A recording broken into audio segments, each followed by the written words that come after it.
Kansas fan headquarters, 97.5 and 1240 KFH Wichita, KNSS HD2 Clearwater, and Odyssey Sports Station. Hey Wichita, it's Jacob Alfront. Stay right there for the latest breaking in sports talk. It's Sports Daily coming up next, exclusively on 97.5 and 1240 KFH. Jim Rome here with your Rome Report. As I posted last night on the X, now we know why Mike Tomlin was so bent with Browns GM Andrew Berry for sending Joe Flacco to a divisional rival.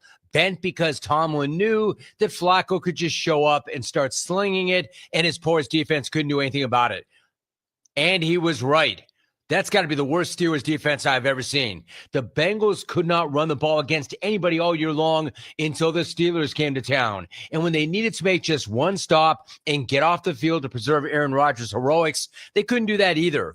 But credit where credit is due. Time to once again revisit football's single most debated topic ever. Is Joe Flacco elite? Yes, but enough about what a genius he is for just showing up and learning their playbook in like 10 minutes. What he did is exactly what he should have done. Show up and just start chucking the ball to Jamar Chase. That's your playbook, and Flacco ran it to perfection. I'm Jim Rome. For nearly 2,000 severely injured veterans, everyday life has become filled with barriers. So we build specially adapted homes at Homes for Our Troops. And thanks to our donors and supporters, this life-changing gift of freedom is provided mortgage-free to these veterans. But we need you to join us too in completing this important mission. Please visit hfotusa.org and help build homes and rebuild lives.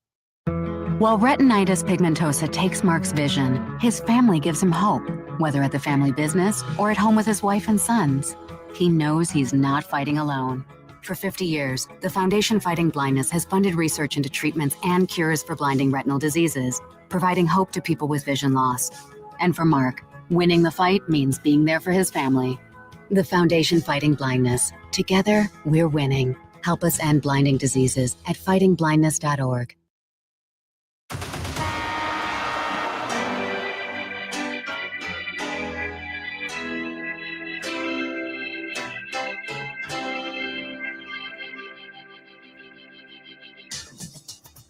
Now, from Wichita's most listened to sports radio, 97.5 and 1240 KFH, this is Sports Daily. Well, hey there. Welcome in, everybody. It is Sports Daily. Glad to be with you here on this Monday. It's Reaction Monday. Maybe an overreaction Monday in some ways, but we'll give it our best. Jacob Albrock here alongside TJ Cleveland. Glad to be with you. Max Power is producing. He's got the KFH hotline at 869-1240. You can also reach us online on Facebook, on YouTube, on X. You can leave us your video comments there. If you're listening to us on the Odyssey app, you can leave us voice messages, all kinds of ways to get in touch with the program as we take you back through the weekend and react to what we saw, including the Kansas City Chiefs 31-0 win over the Raiders. We asked how they could cover 12.5, 13.5 points. That's how you just annihilate your opposition. We'll look around the rest of the NFL, what we saw this weekend, a couple of good games tonight on Monday Night Football. We'll get you ready for as well. We almost have a World Series set, but not quite.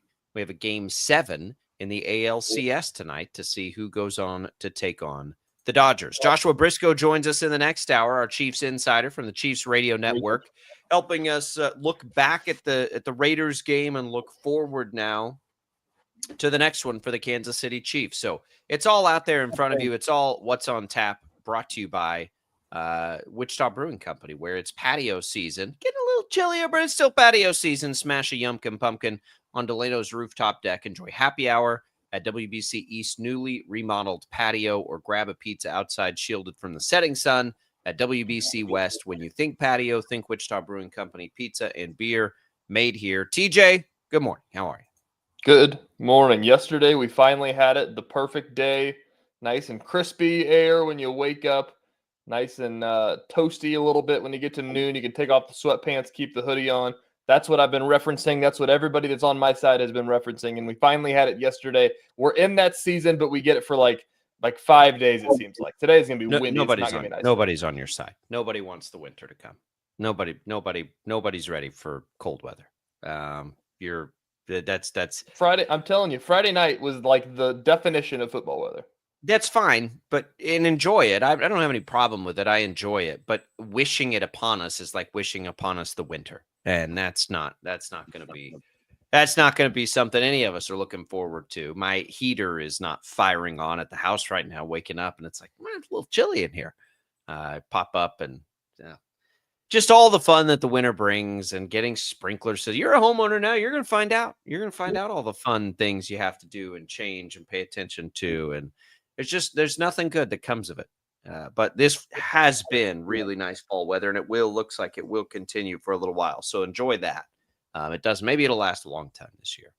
It felt like fall yesterday because of all the football. That's for sure. It was a good day of football.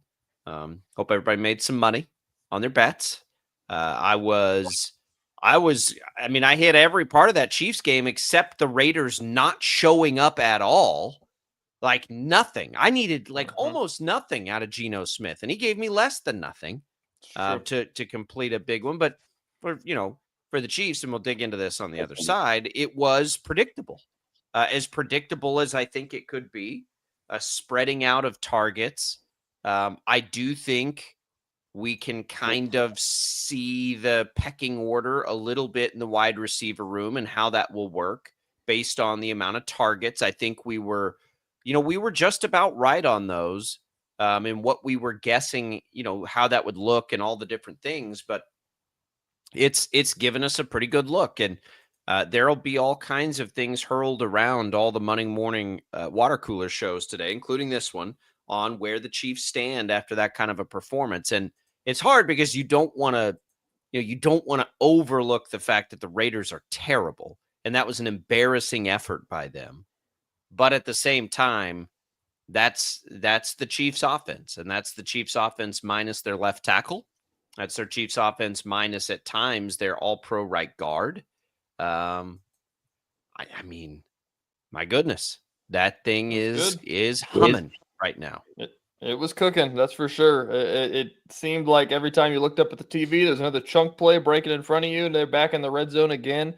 It's interesting. That's the kind of the question that arises, and it's going to be what we're probably going to talk about all week long is how bad are the Raiders? How much can you take away from this? Because you don't want to, overreact too much. But at the end of the day, a point that I brought up on Sports Sunday last night with our friend Jeffrey Parson back in the studio, we had the nostalgia episode yesterday.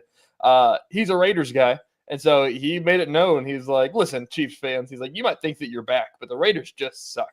And I was like, okay, well, let me make the counter point here is that we've seen the Chiefs play down to every team in the NFL for the last 2 years. Like they have this is the biggest blowout that they've had in, I believe, 4 years I looked at. Biggest point differential. So it's nice to finally see them take care of business in a game that they should take care of business in. And the Raiders have a win at New England and a win against Tennessee. I honestly, and this is going to sound, I won't even say that because it is crazy. No, it's not. You know what? It's not crazy. This is not a crazy thing to say. And I'll tell you why. The Raiders aren't that much worse than the Jaguars. They're not. You don't believe me? You don't believe me in that? Guess what the line is next week at Jags Raiders? Jags 2.5. Raiders are favored by 1.5. That's ridiculous. So, take that for what you will, but to me, what is the norm? What is not the norm? The Raiders, that was an embarrassing effort, 100% from them yesterday. However, it's the Jaguars loss was so bad. That was as bad a loss as I can remember because the Chiefs had to try so hard to lose it. They had to literally do everything wrong. Jags aren't that good. Look at what the Rams did to them yesterday. And so which is it then? Which is closer to the truth? The Jags Chiefs or the Raiders Chiefs? And I think that's what Chiefs fans will be thinking about. I'm going to tell you, and we'll dig into it next. I think the Chiefs are the best team in football. And we've been talking about that for 3 weeks now. Right after the Jags game, they bounced back with a big win, but it's more about why we don't have a lot of questions about the organization, about the backbone. Like, we know the Chiefs. We know this team. We know all its key pieces. Its coaching staff hasn't really changed. They've got some new faces on the defense, which is, to me, still the biggest question of the season. They got better on the offensive line. What did we think was going to happen? Right now, they get a full cast of characters, and they're not going to win every game the rest of the season. I don't think they could, but they're the best team in football right now, and that's like I convince me otherwise. I think that the questions going into the season that made you think that maybe it wouldn't be is the fact that they lost a Joe Tooney, they lost some pieces on the defense, and they didn't really get better anywhere. That was a point that Brandon Zenner and I brought up a bunch, is the fact of like the Chiefs have just made the decision to just basically say like, yeah, we're just going to run it back. Like, we're going to spend all of our money to retain this team and go back out there. And we're like, I mean, this is a team that just like snuck its way into wins week in and week out, and then got blown out in the Super Bowl. And then you say, yeah, I mean, they're good enough. They're good enough to do it, which it's a risk, but it seems like it's going to be right. Like I say that there's a little bit. That was Tommy's point too, and I didn't agree with it then. I certainly don't now. I'll tell you why, but we'll dig into this. Are they the best team? We'll go deep into the Raiders game. We'll get you all covered, Chiefs fans, and we'll talk about the injuries now that are a little bit concerning for a variety of reasons. That's all coming on Sports Daily here on this Reaction Monday. It's Albrecht and Cleveland. Don't go away.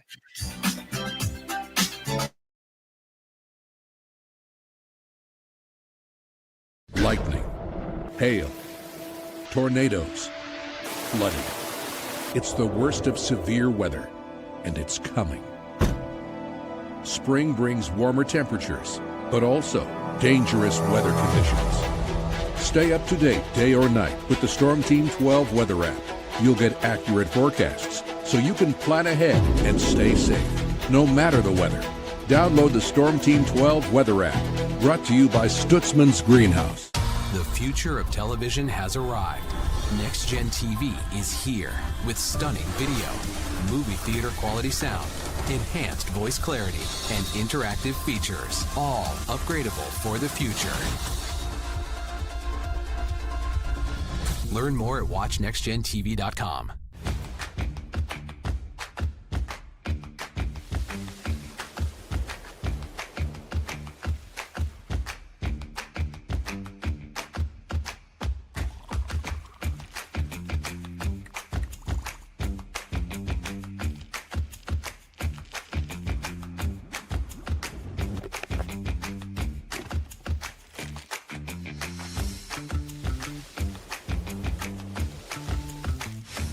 Canvas of our imagination. They tell a story. Clouds affect the events of your day. Sometimes they growl, sometimes they inspire, but they're always the messengers of nature's mood, written in the sky. Storm Team 12 understands the language of clouds. We're dedicated to decoding their message, so you know what to expect. Behind every cloud, there is a story waiting to be told. Trust Ross Jansen and Storm Team 12, alerting you first to the impact on your life. We are following a breaking update. Every day, all day, stream the stories that have you talking near and far. Whoever is behind the wheel of this bus is not stopping. From hundreds of local reporters and meteorologists spanning the country. Chaos here this morning at the UW campus. Search LNL for the all-new Local News Live streaming app.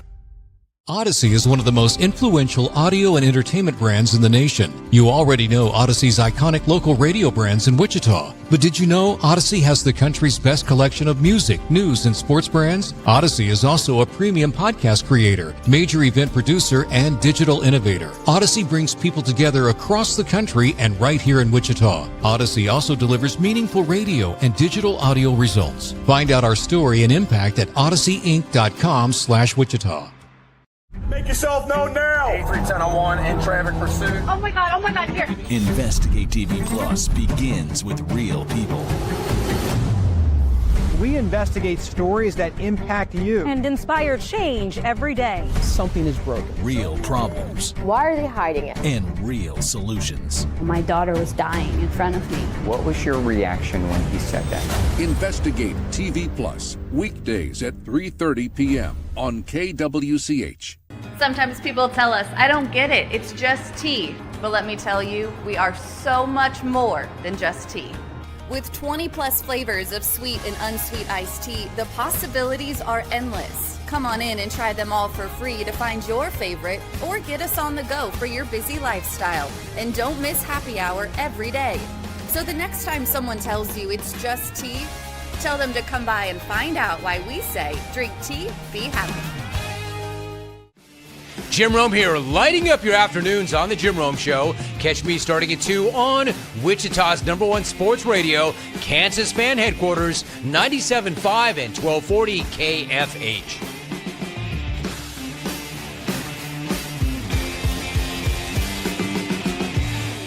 Mornings are busy. We're here to make your mornings better. We report the stories that affect you. 3 more hospital lies from contaminated apple juice just a day after the FDA issued a recall. We're here to make your mornings better. Closing east and westbound lanes of K96 for repairs. With 12 News, you're prepared for your whole day. Scattered thunderstorms across the state into the afternoon. Stay a step ahead with 12 News this morning on KWCH and KSCW.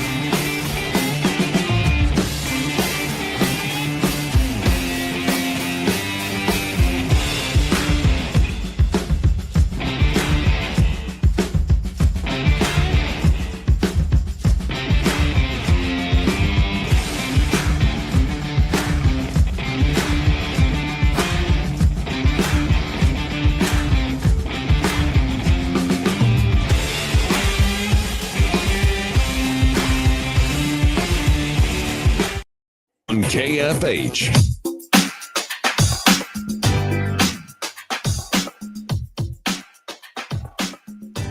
Welcome back in, everybody, to Sports Daily. Glad to be here with you. Jacob Albrock, TJ Cleveland. Thanks to Crestview Country Club for being a great supporter of the program.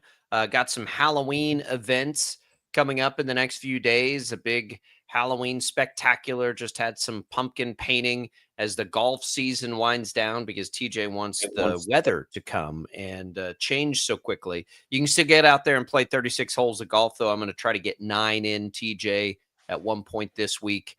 This time of year gets harder, man. We're just chasing the kids everywhere. But I'm going to try to get out there for 9 quick holes or signed up for the Halloween events. Great family atmosphere. Give Crestview a call. Tell them we sent you. Ask them about all the different kinds of memberships. There are more than just golf memberships. So ask them about them and tell them we sent you here. All right, TJ. Chiefs Raiders. We'll start there, and then we'll get to bigger picture stuff with the Chiefs. 31-0 winners. They hold the Raiders under 100 yards of offense. They pull the starters into the fourth quarter, or it would have been even worse. For your overs bettors, I'll raise my hand. That was annoying. The Raiders' lack of effort was annoying. I cannot believe they were so pathetic offensively, but they were. They're just not playing well right now at all. And the Chiefs dominate them. And that's not the reason I think people are so optimistic about the Chiefs, but you get all the fun things. You get a fake fourth down, angry, conversion by Patrick Mahomes. You get the no-look pass to Rice. You get the great image of Mahomes and Kelsey helping a teammate off on each side of his shoulder. Like, it was all there. Like, that was all vintage. Chiefs are having a blast. They're so great. All of it's there. And yeah, look, the Raiders' effort yesterday had something to do with it. But it's been a while since we've seen the Chiefs in that mode. They're not only kicking your tail up and down the field, they're having so much fun doing it mode. Even with all the Super Bowls they've won and everything else, that was as comfortable as we've seen them look in a very long time. Yeah, that's the thing that I was saying earlier is the fact that, the Chiefs have been the best team in football for years now, and they just don't do this to teams. Like the last time that there was something comparable to this, it was the Bears game a couple of years ago, and still that was like a 25-point game or something of that nature like that. This just doesn't happen. Like I think it's happened like one time in Mahomes' career, I think, if I read it right, something like that, that they don't blow teams out like this. It's the first shutout since 2016. And so it's unheard of for the Chiefs to put it all together at one time. I don't want to say that, but just to keep piling on in all facets of the game. Like the stats from this game that we'll get into here is from the Raiders side is unheard of in an NFL game. I feel like 95 total yards. They had the same number of plays as the Chiefs had first downs yesterday. 30 plays, and the Chiefs had 30 first downs. The Chiefs had the ball for 42 minutes at game time, and that wasn't let's just run the ball and play keep away from them. That was basically, they had possessions, and they just kept going 3 and out. Like, it's unreal how bad the Raiders played in that game. Dominating games like that don't happen. They just don't happen that often in the NFL. Yeah, we saw 2 of them yesterday. The Rams did it to the Jaguars. The Chiefs did it. The Browns did it to some degree. So, I mean, you see them, but the NFL, right, its reputation is built on covers. And like, oh, man, how did they even get that one remotely close into what we saw out of the Broncos and the Bears? 33 fourth quarter points from the Broncos. We'll get into that later. But like, it's just that's unusual. So for me, like on this, as we're reacting to it, I don't want to overreact to the performance against the Raiders necessarily. It was a great game. The offense looked great. The defense looked great. I want to try to pull out of that what's real and what moves forward with the team. The defense, I keep waiting for them to show a little bit of vulnerability, but the reality is they're playing really well. They give up 17 points to one of the best offenses football in Detroit. They blank the Raiders. They did a pretty good job against Baltimore while Lamar Jackson was in the game. They did a good job against Philadelphia. So it's not like they're playing nothings on offense. Like they've played some good offenses, and in some cases, great offenses. So I do think the defense is probably, for me, and based on like what I was looking at coming into this season, defense is better than I thought it would be. The offense is now to the point where I thought they'd be. I thought this would be the best offense in football. I genuinely and legitimately do not know how teams are going to stop this offense if they can protect. There's our answer on Sunday. We don't know what's going on with Josh Simmons. Trey Smith was in and out of the game, and Jawan Taylor is nicked up. That is a problem now. Now the depth is being tested. We saw a trick play ruined. No, I'm not trying to just like blame Caliendo, but one of your starters is out. A backup has to come in, and they ended up getting the touchdown anyway, so it didn't matter. But at the moment, in a tight game, like that's a impactful thing that can happen. So we do have to watch that. We have to watch the offensive line now and what it's going to look like for the Chiefs as they get ready to try to get to that bye week, I think, and try to resettle that. Washington's all kinds of banged up. Who knows if Jaden Daniels will play Monday night? So they they may get the hook there, and then it's at Buffalo. But other than a few questions now on the offensive line because of injury, I mean, 4-3, like Chiefs fans couldn't have hoped for more than this with the way things settled out to start the year with Worthy. Second, Worthy ran into a brick wall of Travis Kelce, 4-3, with a team that has the best point differential in football. I mean, come on, everybody. Yeah, we'll get into the big picture stuff more, but one of my favorite stats right now is the fact that the Kansas City Chiefs and the Carolina Panthers have the same record right now at 4-3. So make your conclusions from that of what you will, but it's just funny that the way aren't the conclusions this year in the NFL. Like, honestly, like records don't mean a whole lot at this point in 7 weeks in. When you're power ranking, if you're legitimately power ranking the NFL and you're talking like, are you even looking at the records?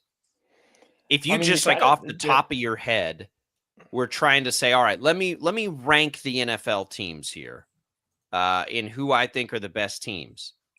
Because is it Indianapolis, New England, like, no, it's not. Like, we got to use our critical thinking skills.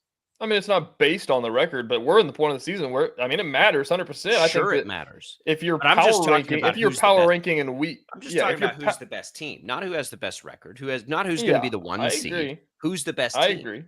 I agree, but I think at this point in the season, the fact that the Colts have kept doing what they're doing, like, you wouldn't have said that in week 2. Now you're like, damn, like, these guys are good. They look good. They look good, and I keep doubting them, and they just keep on doing it. It's PTSD perhaps with Daniel Jones, and the Chargers have all kinds of injuries, but yeah, the Colts are 6-1. Like, this is the NFL. That's hard to do. They have wins, including in that 6-1. I will caution you: the Dolphins, the Titans, the Raiders, the Cardinals, the very banged up Chargers. They'll play the Titans again. Let's see what happens when they go to Arrowhead. The Chiefs will be favored by 7 points in that game, probably. It's true. I'll ask you this. Well, we're still talking about this game. This is the first time we've seen all 3 of the receivers back together.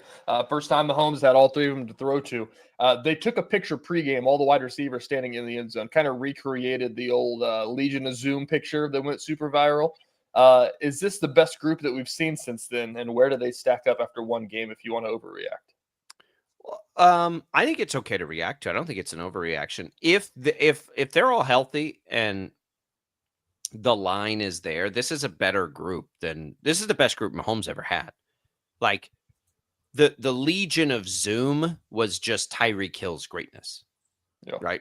And Kelsey, obviously, in his prime. It was prime Kelsey, was prime Tyreek Hill. You're talking about Hall of Fame players there. So the difference between that and Rice, Worthy, right? Kelsey, this version of him, Hollywood, who is only targeted 4 times. Like, this collective group is the best that they've had, for sure. They're finding ways to incorporate Brashard Smith. He's almost become a receiver in the group. They have probably 6 to 7 legitimate pass catching options, and they can run 5 of those guys out there basically on every play. With a good offensive line, it's the best group they've had. And it was like, that's not a surprise. That was the thought, but going into the season, right? Like, before, we didn't know on Rice. Think back to before we got the Rice suspension news, right? And we were like, well, maybe who knows what happened. Like, Rice, Worthy, Kelsey, Hollywood was going to already be great. Then you say, okay, well, let me also add in Tyquan Thornton, who's a, don't forget, he was a pretty high draft asset that flashed. And now all of a sudden he is a very, very real deep threat. Juju is effective still, believe it or not. And they're finding a way to work in some of the young guys. Like, it's out of control. It's out of control. And what's so crazy about it is it was none of that 3-4 weeks ago. Rice was suspended. Worthy was hurt. The rookies weren't quite there yet. Like, it changes with the health. But if you're asking me if I would go back to like the 2020 wide receiver room, or we'll call it pass catching room, or this, I'll take this. Yeah, it's crazy. It's just so wild to think about the fact that you brought up in the preseason, before the suspension news even came down at all, that there really wasn't anything known about what this team was going to be. And it's for the matter that we've never seen all together still. Nobody really understood what it was going to be like, but it was probably going to be pretty good. But I don't think anybody expected the level that the hype around it that it is now. And I think that it was when Worthy went down, and then you saw how bad it was without Worthy. And then he came back, and then you saw like, oh, that's going to make a big difference. And then it's like, well, we still got another guy on the way. Like, I think that was the turning point, that Ravens game, that everybody was like, this might be something. Even when Worthy went down, we thought it was going to be bad. But then the offensive line was playing really good, and it wasn't as bad as we feared. Mahomes was still kind of. Yeah, it was. Mahomes was still throwing. Mahomes was still having good games. It was just like this goes back to the point you brought up right before the last break of like, why just run it back if it wasn't good enough last year? And Tommy and I just had that conversation literally for the entire summer. And my whole point has been, because there was one glaring deficiency on the team. Like, that was it, right? So it was running back everything that was good, which was everything else, and trying to solve that one issue. And they did. Now we'll see about the injuries to the offensive line, but I don't like, of course, we don't remember all the specifics of too far back, but like, I can't remember a really good team being so bad in one particular area that it just, that it just nuclear bombed everything else that was happening, like the offensive line was last year for the Chiefs as a pass blocking unit. It was so bad. This just shows you too how bad it was. Like, it's the same team, like minus a couple pieces, adding back a couple pieces. Like, imagine like DeAndre Hopkins back last year. Obviously, he's an old man now and everything like that. But like, we didn't see anything from him because the offense sucked, because the offensive line was really bad last year. Like, it's crazy the correlation where like you could just pull a Chiefs play, put on the film, and it's like if Mahomes has 4 or 5 seconds in the pocket, like something good will happen. Like, that's such an upward correlation. Every single time it feels like he's got room to like float around in there. Somebody's going to be open and he's going to make a pass. And that's what I mean. Like, I can't remember a time where one flaw like that was so. I mean, it happens to it happened to the Bengals with Burrow. It happened to Ben Roethlisberger in those years. Like, if you can't pass block, you can't pass. And even as great as Mahomes is, and honestly, like, the flaws of it have brought out some other things. It's brought out his confidence to be a runner, I think, from how much he had to run for his life last year. That's become a weapon and everything. And when you package all of that stuff together, him being a threat as a runner, Pacheco and Hunt both healthy. And listen, not everybody's going to stay healthy either, by the way. I mean, they're not right now. They're down 3 offensive linemen, potentially right now, starting offensive linemen. So you still have, it's still the NFL. And it's why it gets so week to week, is because there are so many injuries. And you still have to be able to, battle through those injuries. I can tell you right now, if Simmons and Taylor and Smith were all to be out of that game against the Commanders, all bets are off. Like, who knows what's going to happen at that point? So, like, you can't count on anything in this league. But I think what Chiefs fans can probably count on, and at least what my, eyes are telling me, is that a healthy version of this offense is almost unstoppable. And we don't know how often they're going to get a healthy version of this offense, but everything should be get to the postseason with this offense intact. And let's just continue to watch Steve Spagnuolo work his magic, work in these new pieces, massage guys into larger roles, and see what this defensive line can become, which also had an injury yesterday that we will need to watch for. Norman Lott also left the game. So we got to watch these injuries, but it can turn upside down on you in a week if you're in the NFL, and that happens. But what we saw yesterday, I think, reestablishes what can be if this offense can make it into the postseason in one piece. They are going to be very hard to beat. Yeah, I agree. It seems like the recipe's in front of us. It's pretty glaringly evident of what they succeed at, and when they don't do well, it's what they struggle with. I think that the biggest questions that you have is about the defense, but fact of the matter is, as we said, they ran basically everybody back. Like, the biggest pieces that they lost on defense is Justin Reed, which is a hurtful piece, but he was probably huge. But in the same breath, I mean, he was probably the 5th best player on the defense. Maybe the 6th. They had other options. Yeah. So as great as he is, there's just younger guys that are stepping up in roles, and as we've said, I mean, they've played well. Like, I don't think it's going to be, speaking of the Legion of Zoom, the defense that we saw back then, when you're going to have to score 40 points to win game. Like, they are going to be, they'll be a top half defense. They're not going to be the best defense in football. That's the goal, right? That's the goal. If they can be a top half defense, I agree. They're not going to be the best defense, but top half should be the target. I agree with you. Yeah. So I agree. I think that it's laid out in front of them. This next 2-week stretch is going to be really interesting. Jaden Daniels, I'm not sure what the status is on that. Speaking of that, our buddy Dylan Domingue in the newsroom used to cover LSU, bought a ticket to Monday Night Football to go watch Jaden Daniels. It's a hamstring. He'll have to battle through it. they're kind of up against it on their playoff hopes. Young guy, he's already had to miss time this year. Man, that's going to be tough. Hamstrings suck. Hamstrings are really hard to come back from. I want to see him play. I don't want the Chiefs to play Marcus Mariota. I know Chief fans will just want the win, but I want to see Jaden Daniels play on Monday Night Football against the Chiefs. I agree. Make it feel bigger. Let's go. Let's bring that on. The game, I mean, come on. The drives for the starters yesterday. The Chiefs only had 5 drives in the first 3 quarters. That's it. Yeah. Because they took so much time with all 5 drives. The first 4 were touchdowns, 92, 84, 94, 66 yards, and then the last one was a field goal. I mean, that is agonizing if you're the Raiders. We'll come back. We'll look at the rest of the NFL from Sunday when we return. Don't go away.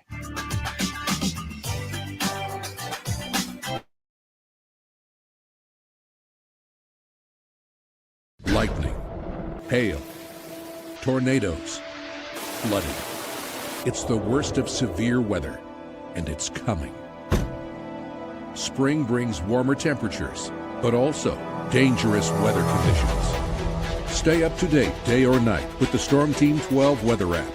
You'll get accurate forecasts, so you can plan ahead and stay safe, no matter the weather. Download the Storm Team 12 weather app, brought to you by Stutzman's Greenhouse.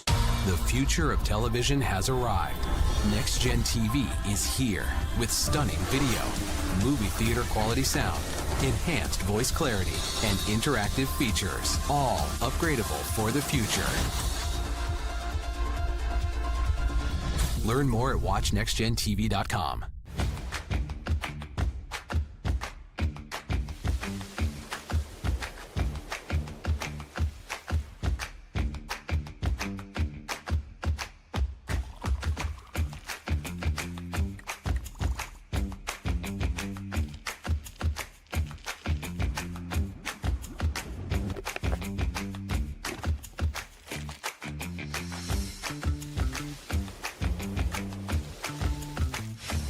Canvas of our imagination. They tell a story. Clouds affect the events of your day.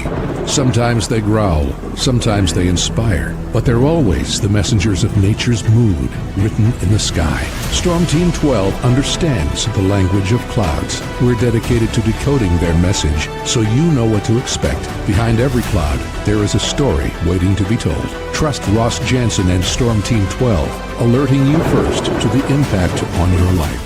We are following a breaking update. Every day, all day, stream the stories that have you talking near and far. Whoever is behind the wheel of this bus is not stopping. From hundreds of local reporters and meteorologists spanning the country. Chaos here this morning at the UW campus. Search LNL for the all-new Local News Live streaming app. Odyssey is one of the most influential audio and entertainment brands in the nation. You already know Odyssey's iconic local radio brands in Wichita. But did you know Odyssey has the country's best collection of music, news, and sports brands? Odyssey is also a premium podcast creator, major event producer, and digital innovator. Odyssey brings people together across the country and right here in Wichita. Odyssey also delivers meaningful radio and digital audio results. Find out our story and impact at odysseyinc.com/Wichita. Make yourself known now. 831001 in traffic pursuit. Oh my God, here. Investigate TV Plus begins with real people.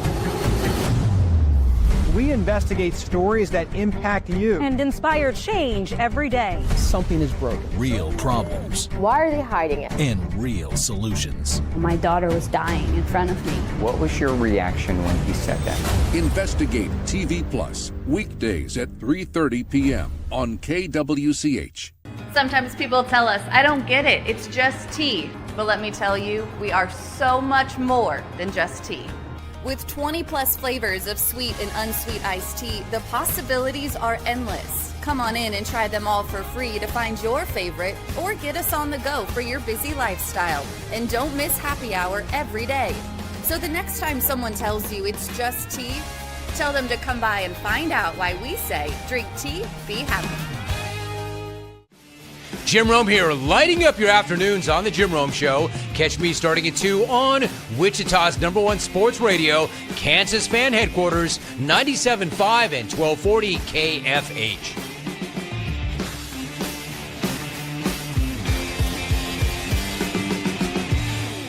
Mornings are busy. We're here to make your mornings better. We report the stories that affect you. 3 more hospital lies from contaminated apple juice just a day after the FDA issued a recall. We're here to make your mornings better. Closing east and westbound lanes of K96 for repairs. With 12 News, you're prepared for your whole day. Scattered thunderstorms across the state into the afternoon. Stay a step ahead with 12 News this morning on KWCH and KSCW.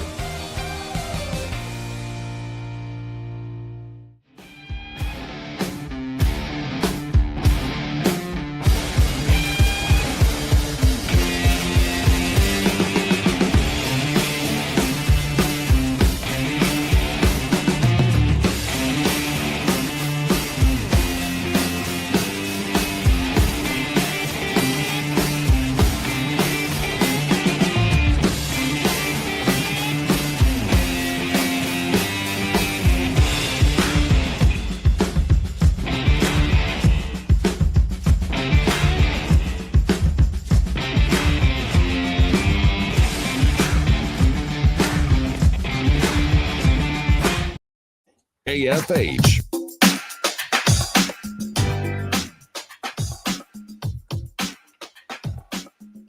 Sports Talk on KFH presented by Paramount Plus. You can't count on much, but you can always count on Sundays with the NFL on CBS and Paramount Plus. Watch your local NFL game live every Sunday, all season long. Visit ParamountPlus.com/NFL to get started today. If you're waking up this morning and things just aren't working the way they're supposed to, there's a big web server outage worldwide that has been a little disruptive. So you're not crazy. You're not the only one. Everybody's got a little, we wake up to some issues. So good luck with that, everybody. It's an Amazon, not like the Amazon packages. I think it's the same company. Amazon Rainforest. Yeah. No, it's Amazon Web Services. They host a lot of websites and things. So you're not crazy if stuff's not working right. It's all over the place. All right, TJ, let's look around the rest of the NFL yesterday. I think for us around here, the most annoying outcome is the Broncos game where they score 33 fourth quarter points. The Giants kicker misses 2 extra points. Agonizing loss for the Giants. I just like all that momentum they had. I'll be curious to see if they can continue it after a loss like that. But it means Denver goes to 5-2 instead of 4-3. They would have been tied. I still good for them for the comeback, but man, I don't think they're close to as good as the Chiefs are. But they found a way to win that game. Goodness gracious, that's as crazy a one. I haven't looked I haven't read up on that outcome or anything. Have we ever seen that kind of thing? I don't know. That might be the most points ever in a fourth quarter. That's crazy. Just doesn't even make any sense how that's even possible. But they do it. And so they still lead in the AFC West. We were talking about power ranking right now, the teams in the NFL. Indianapolis has the best point differential, 92 points. And then it's the Chiefs in the AFC at 62.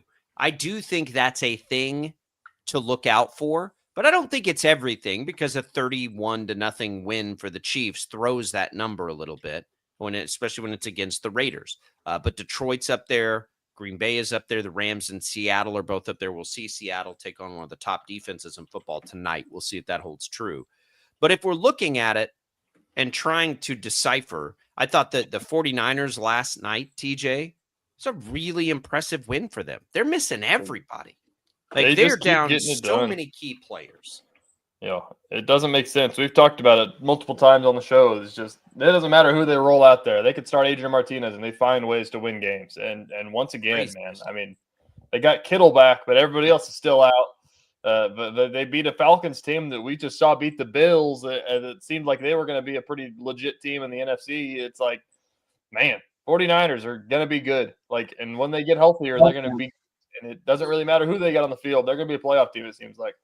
And so that, that's a part of the reason record, it matters obviously in seeding, but I don't think it matters as much. It's not the only indicator when we're trying to decipher who are the best teams, right? We have to sort through that stuff to go and find it. And eventually those records, like that stuff will begin to separate. And I think it is to some degree now, 7 weeks in.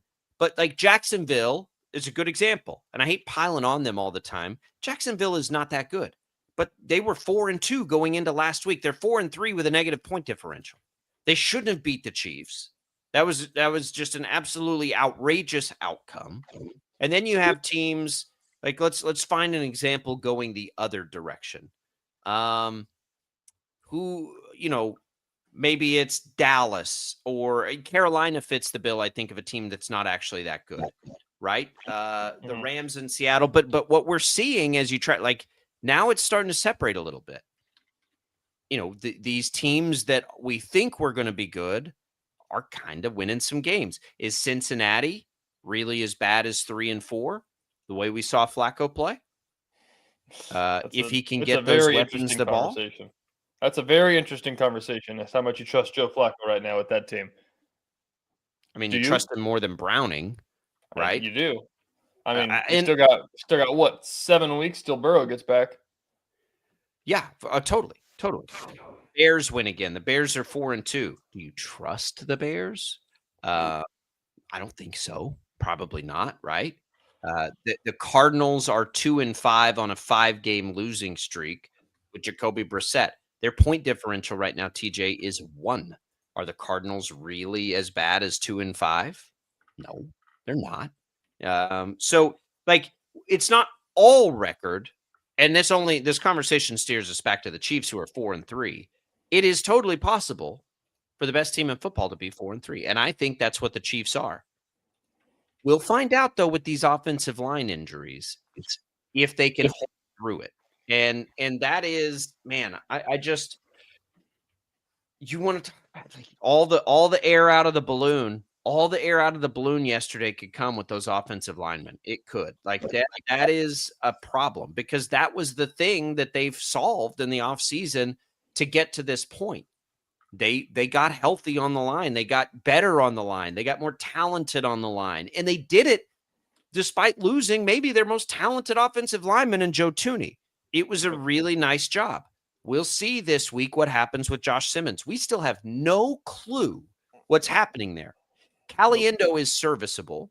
We know that. We've known that for a long time. So Trey Smith, you're like, okay, they probably won't be able to run the ball as well. But Caliendo is serviceable there. And then Jawan Taylor, and I'm glad they brought this up on the broadcast yesterday, Romo and Jim Nantz. Like if Jawan Taylor didn't have all the penalties and the mistakes, he grades out pretty well. Like he does a pretty good job other than those mistake plays. So he's not just like easily replaceable. He would be if you had Jalen Moore not having to start at left tackle, right? You could slide him over. You wouldn't worry about it. But right now they don't have that if he were to miss time. You mean down 2 tackles now? Yeah, that's the question. It's going to be interesting of how big of a deal it is with those injuries.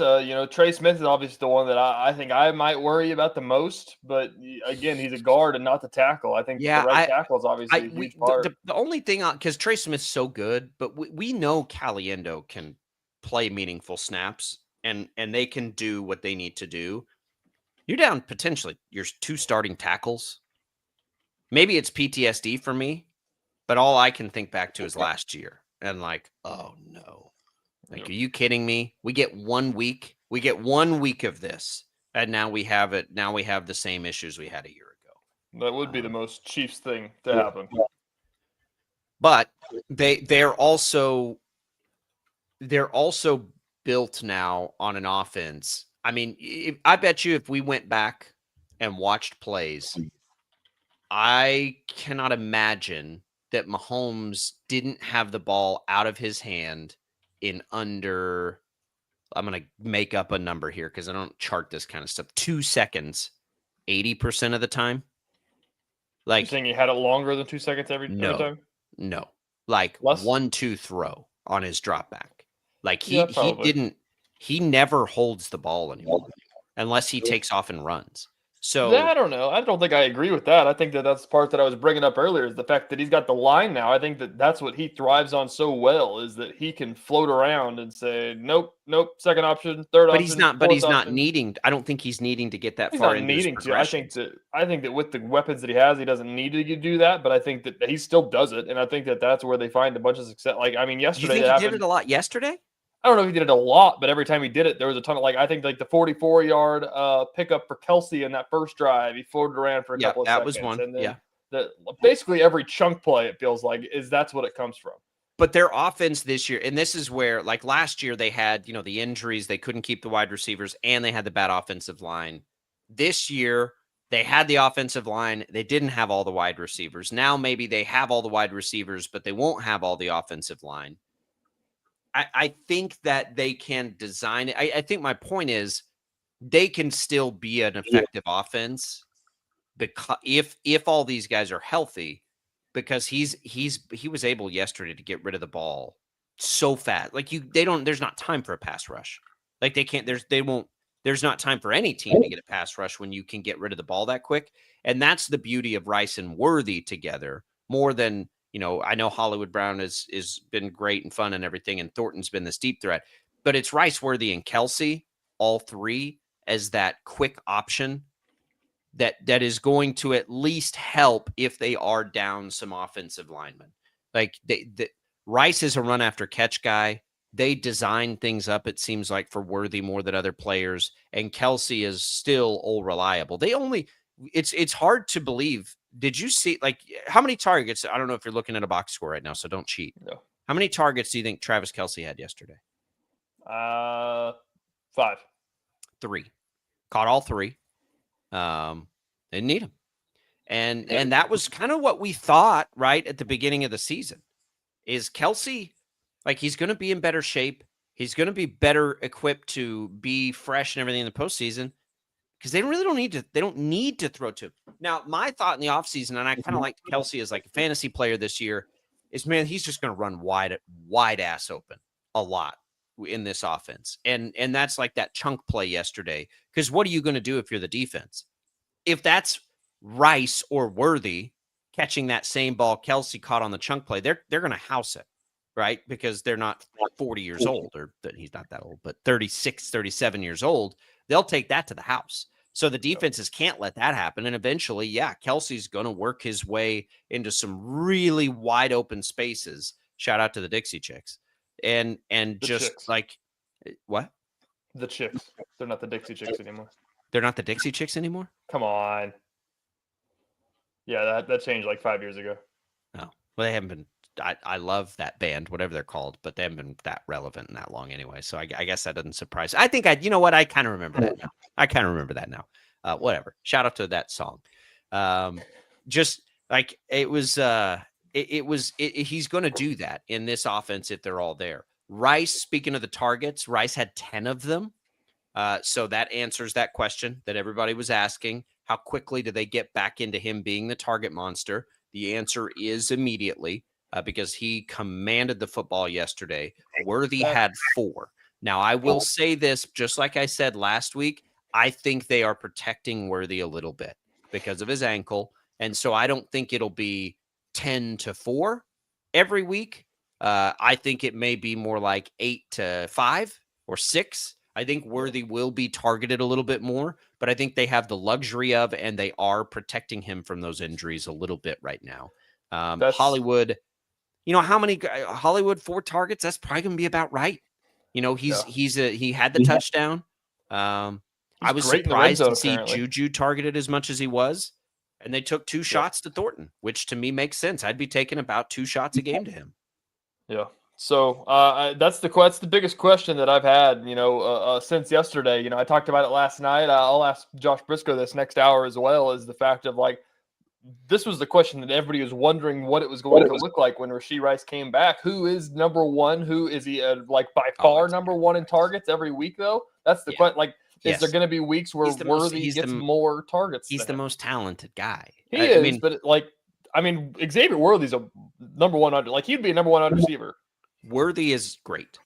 Worthy before he took the Rice role last year, it took him some time. I think Rice is like a top 10 or 15 talent receiver in the NFL. I agree. I think Worthy's top 20. I don't know if I agree with that, and I love Worthy. I don't think he's the kind of weapon that Rice is. He doesn't have the same size, and he's hurt right now, so it's hard to say. They're going to protect him a little bit. But yeah, we can get into that in the next hour. We'll have Josh Brisco in to continue to discuss. We'll continue to look around the rest of the NFL. Sunflower Showdowns this week as well. It's all coming for you in another hour of Sports Daily. Don't go away.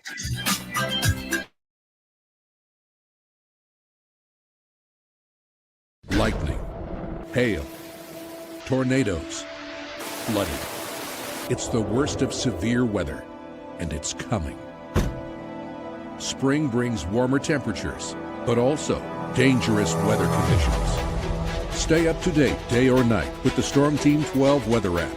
You'll get accurate forecasts, so you can plan ahead and stay safe, no matter the weather. Download the Storm Team 12 weather app, brought to you by Stutzman's Greenhouse. The future of television has arrived. Next Gen TV is here with stunning video, movie theater quality sound, enhanced voice clarity, and interactive features, all upgradable for the future.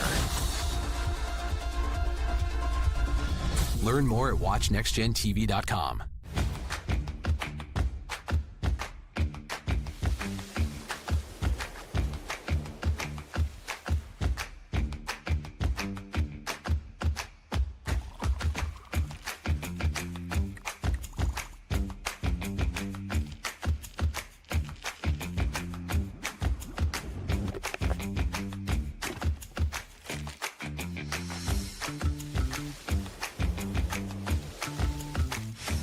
Canvas of our imagination. They tell a story. Clouds affect the events of your day. Sometimes they growl, sometimes they inspire, but they're always the messengers of nature's mood written in the sky.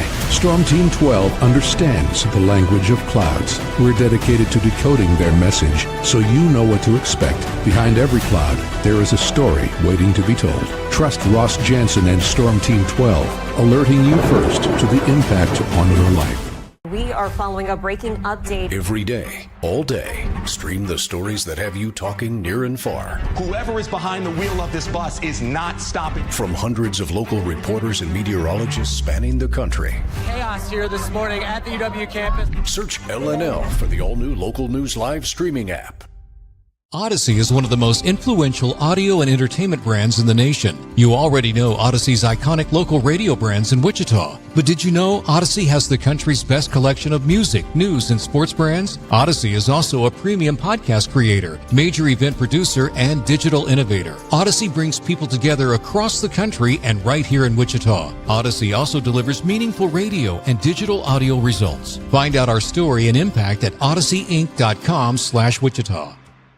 Make yourself known now. 31001 in traffic pursuit. Oh my God, here. Investigate TV Plus begins with real people. We investigate stories that impact you. And inspire change every day. Something is broken. Real problems. Why are they hiding it? And real solutions. My daughter was dying in front of me. What was your reaction when he said that? Investigate TV Plus, weekdays at 3:30 p.m. on KWCH. Sometimes people tell us, I don't get it, it's just tea. But let me tell you, we are so much more than just tea. With 20 plus flavors of sweet and unsweet iced tea, the possibilities are endless. Come on in and try them all for free to find your favorite or get us on the go for your busy lifestyle. And don't miss happy hour every day. So the next time someone tells you it's just tea, tell them to come by and find out why we say drink tea, be happy. Jim Rome here, lighting up your afternoons on The Jim Rome Show. Catch me starting at 2 on Wichita's #1 sports radio, Kansas Fan Headquarters, 97.5 and 1240 KFH.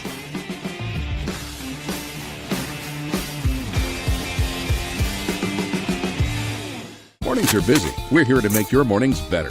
We report the stories that affect you. 3 more hospitalized from contaminated apple juice just a day after the FDA issued a recall. We're here to make your mornings better. Closing east and westbound lanes of K96 for repairs. With 12 News, you're prepared for your whole day. Scattered thunderstorms across the state into the afternoon. Stay a step ahead with 12 News this morning on KWCH and KSEW.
Now, from Wichita's most listened to sports radio, 97.5 and 1240 KFH. This is Sports Daily.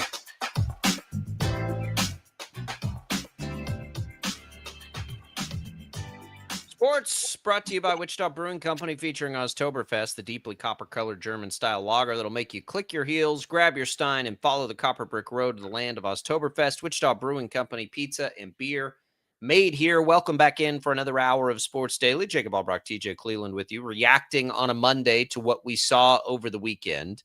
No K-State or KU because they are getting ready for the Sunflower Showdown this weekend. We focus heavy on the NFL and all the crazy things that happened yesterday and the Chiefs' dominating performance. We'll have our Chiefs insider, Josh Brisco, in just a few minutes here in hour number 2. Looking forward to that conversation. Thanks to Prairie Fire Coffee for keeping us fueled up here each and every day on the Odyssey family of networks. Glad to be with everybody. 31-0 win on Sunday. If you're just joining us, TJ, Chiefs fans riding pretty high today. Little pep in the step this morning. A little bit. Chiefs might be back. Take it to the water cooler. Tell all your friends. Tell all the Chiefs haters. Chiefs might be back. I don't know if that's completely true or not. I think that there's arguments to be made, but I think that you and I can both agree that we think that the Chiefs are all the way back and looking like the best team in football once again. Yeah, they're back. They're back. Now, can they stay there? And they've got some injuries that we've got to sort through, and we'll ask Josh if he's heard anything on those offensive line injuries, most notably.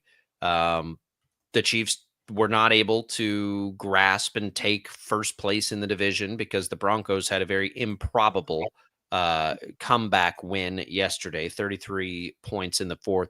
So let's talk about some of the other outcomes there, TJ, real quick. Rams take down the Jaguars in the first game of the day, 35-7. Now, I love the Rams. I loved them in the offseason. They're starting to flex. They've had a couple of moments, but that was 35-7 over the Jags with no Puka Nacua. That was 35-7 against the Jags, a team that has basically kind of made London their second home. That was a really impressive performance as well. And I do think that's a team that's good enough to play in a Super Bowl. That's a team that's good enough to win a Super Bowl.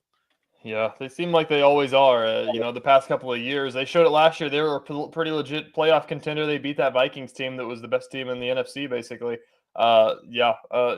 Jags are beat up as we keep dogging on the Jaguars on this show, but I agree. They look great, and they're going to be a team in that NFC. The NFC is just still an interesting who's going to win it. It feels like the AFC, I don't know if the Chiefs are going to win the NFC. They could, but I don't know if they will. I think that the record is, is all fluctuating and the culture beating everybody, I think, like everything like that. But the NFC feels like it's anybody's. It is. I agree. You've got the Niners as contenders, even with the injuries. How about the Packers? The Cardinals have Jacoby Brissett. Say what you will on the difference between Kyler Murray and Jacoby Brissett. Brissett continues to look good. But it does feel like the Packers have been playing with their food a little bit. They get the win yesterday. They're 4-1-1. That tie against the Cowboys. maybe it's just me. It does feel like they're constantly not reaching their potential. But they get another win. They're a team that, they have a really good defense, I think. But they get there. The Patriots just keep on winning. That was another big time win for them, not just to win. Max is asking, what about my Patriots? What about the Patriots? They're 5-2. Listen, Max, you got your good young quarterback. You got your coach. You got all the pieces. They're probably going to reach that 8-win total, which I did not think they would. So I'll take that L. But they look pretty good. The Eagles. How about the Eagles win over the Vikings? That's one I think of interest to everybody. And I'll tell you what stunned me about that one is that the Eagles did it behind 326 yards from Jalen Hurts, a guy that has not thrown the ball particularly well this year. There were 2 big chunk plays in that. I get it. But even if you took those 2 big chunk plays out, it was still, for him, a pretty good passing performance. They still can't run the ball, but they now, if they can throw the ball, nobody had been throwing on the Vikings, and they did it. So I thought that was a really important thing.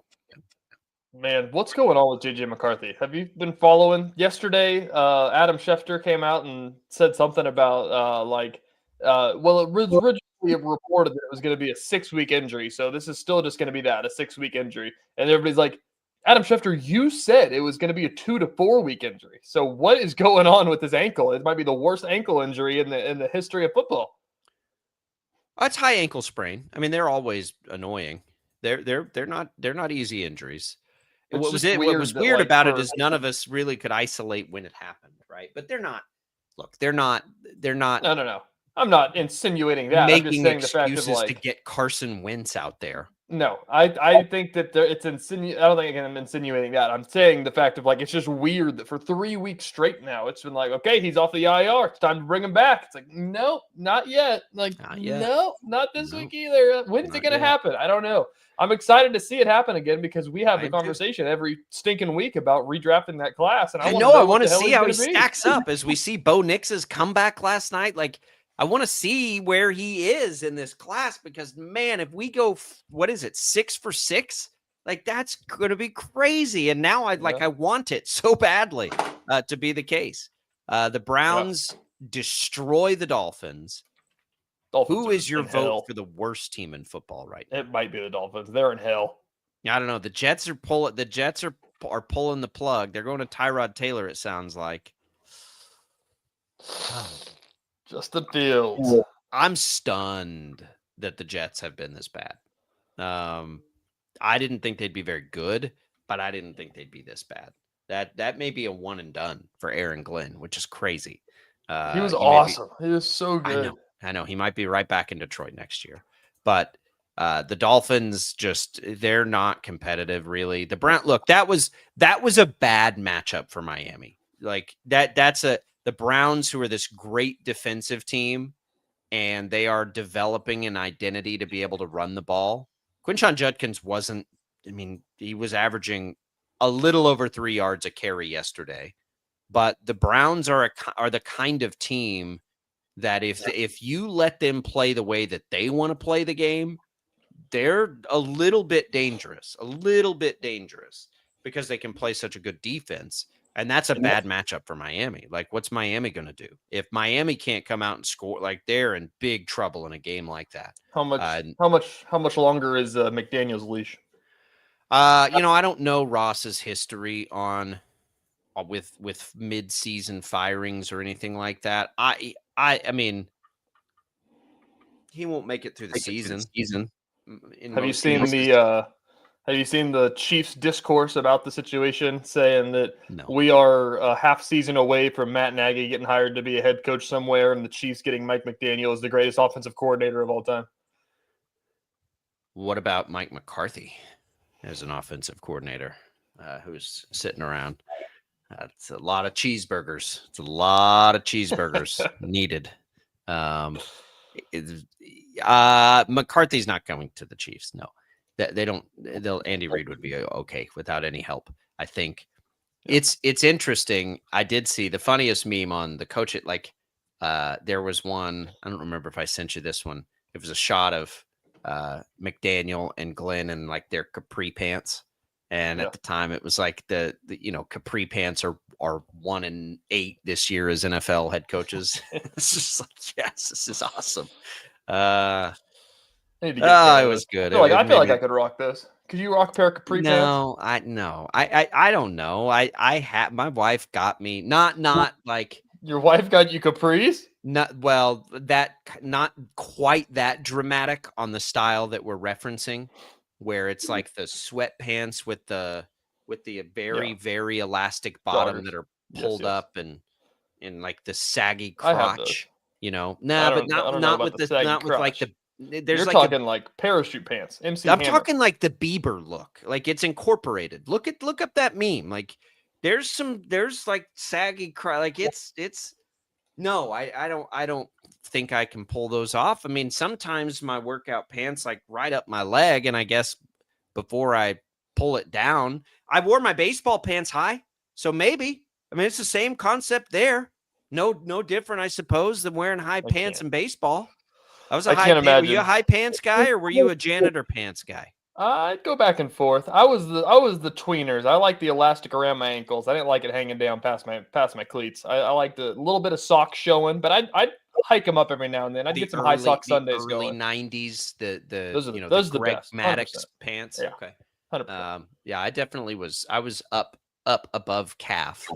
I cannot imagine the Jacob Albrock swag on a baseball field of what you were wearing out there. So swaggy. So swaggy. Were you? What else you got? Were you taping wrists? Did you have a sleeve on? No. Evo shield. No. Do you have the face guard for the helmet? We didn't. That were you just a lunch pail guy? Show up, no batting gloves. Show up, work hard. I did not have batting gloves. You didn't have batting gloves? I think I was a one batting glove. I don't remember on batting gloves. Maybe I did for sliding as much as anything. Because nothing's worse than when you come up with the jacked up hands from a slide. But yeah, I was high pants guy, but not high workout pants. No, I don't rock the capris when I'm, at the gym 3 times a year. Any listeners out there wearing capris? Call in. They're all no judgment here. I wear a Hawaiian shirt way more than I should. It was a funny meme because the 2 coaches that had been weren't having a lot of success. Josh Brisco, we'll see if he wears capri pants when we return.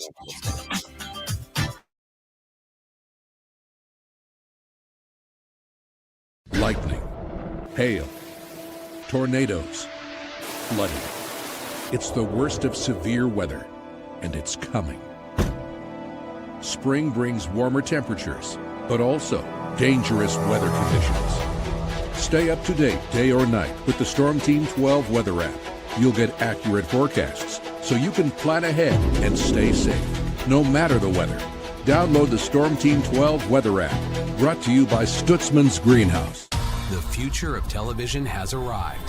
Next Gen TV is here with stunning video, movie theater quality sound, enhanced voice clarity, and interactive features, all upgradable for the future. Learn more at watchnextgentv.com.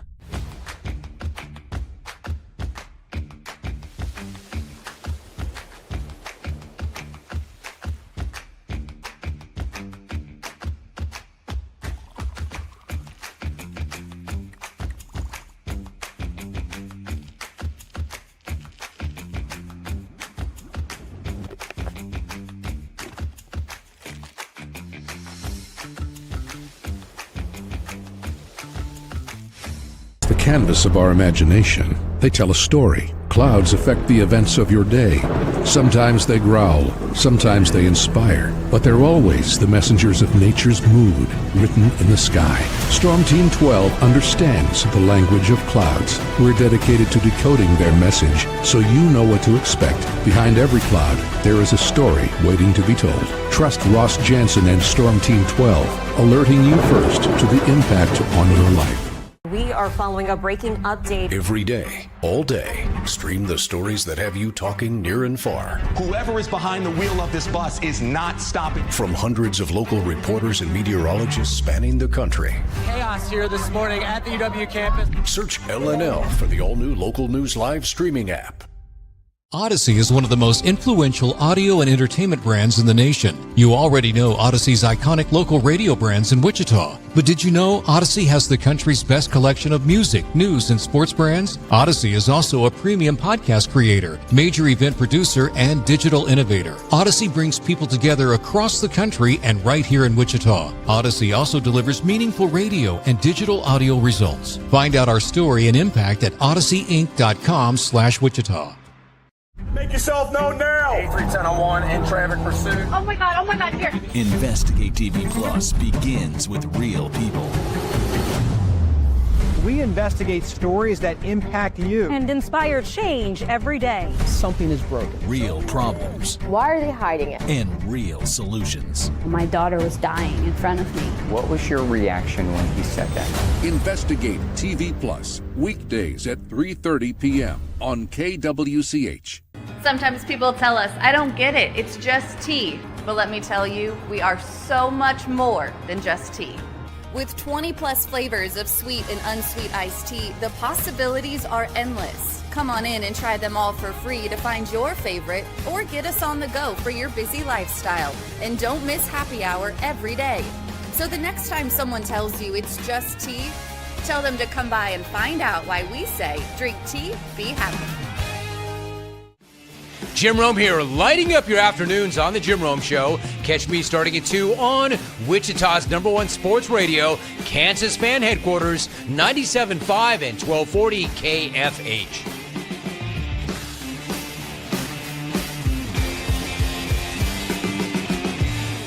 Mornings are busy. We're here to make your mornings better. We report the stories that affect you. 3 more hospital lies from contaminated apple juice just a day after the FDA issued a recall. We're here to make your mornings better. Closing east and westbound lanes of K96 for repairs. With 12 News, you're prepared for your whole day. Scattered thunderstorms across the state into the afternoon. Stay a step ahead with 12 News this morning on KWCH and KSCW.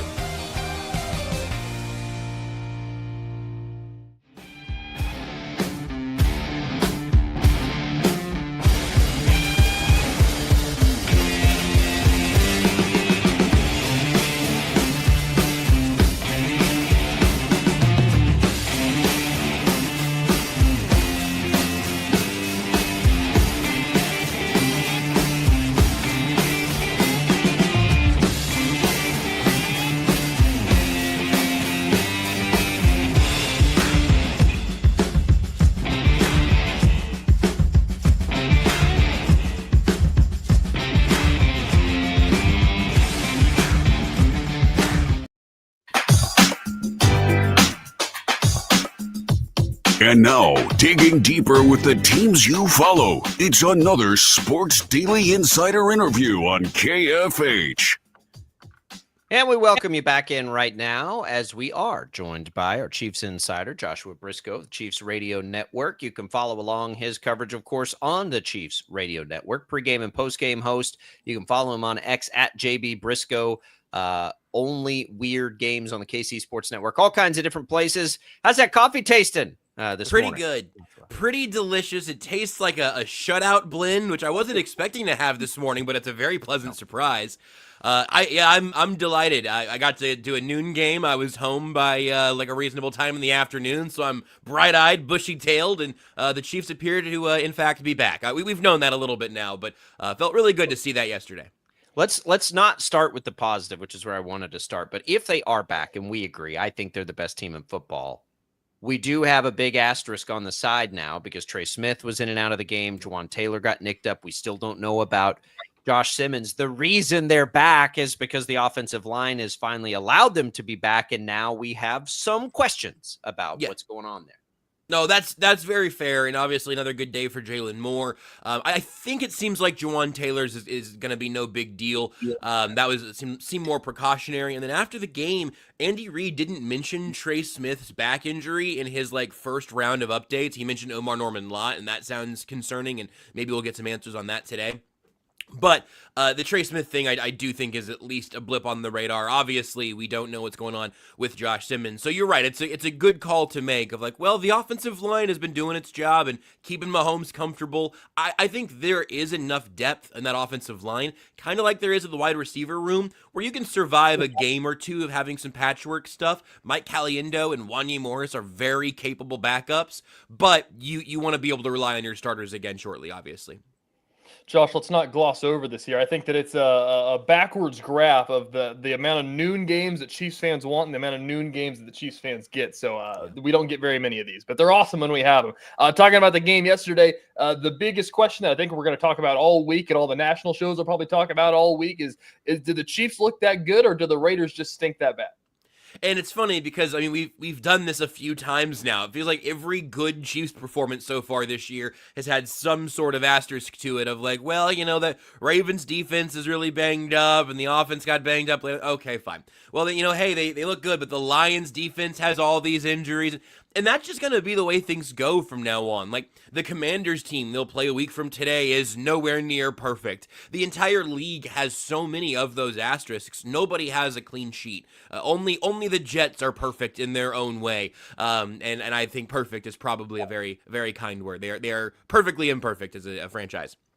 All of that meaning that there's such chaos in the league right now. The Chiefs are never going to get a perfect opponent. If they get back to the Super Bowl and they meet some juggernaut there again like they did last year, maybe some of these flaws will pop up. But right now, I have to let go of some of the adjusting for opponent thing, because Rashee Rice wasn't out there against the Chargers or the Eagles, so I can't judge how they would look against those teams. And it's fine. And I think sometimes when we're trying to stack this up, because once the playoff starts, we don't really do this. We do it in week 8, right? Well, they're not, they're record. No, who's the best team? Just what do we think who the best team is? And I would, I'm not picking anybody over the Chiefs right now, especially not if their defense. And I know the Raiders, that was a joke yesterday. Yeah. I'm going to stop at some point just wondering when the defense is going to not look as good as they have the last 2 or 3 weeks. Maybe that's them. Maybe that's their true colors. And that's the other side of the coin where, again, I think especially Baltimore, people get revisionist, but Lamar Jackson was out there basically as long as Patrick Mahomes was out there yesterday, but obviously Mahomes left by choice.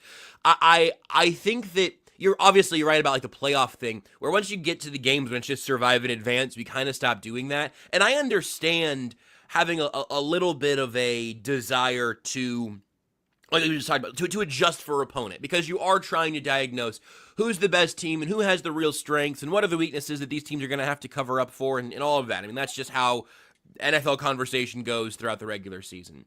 I also think if you look at what the Chiefs have done against teams like this Raiders squad we just saw over the last couple of years, you are typically getting some close, nail-biting games that are frustrating, and you go, man, you had this limping Raiders team come in here, and you only beat them by 3 points, or 7 points, or 10 points with a field goal at the end.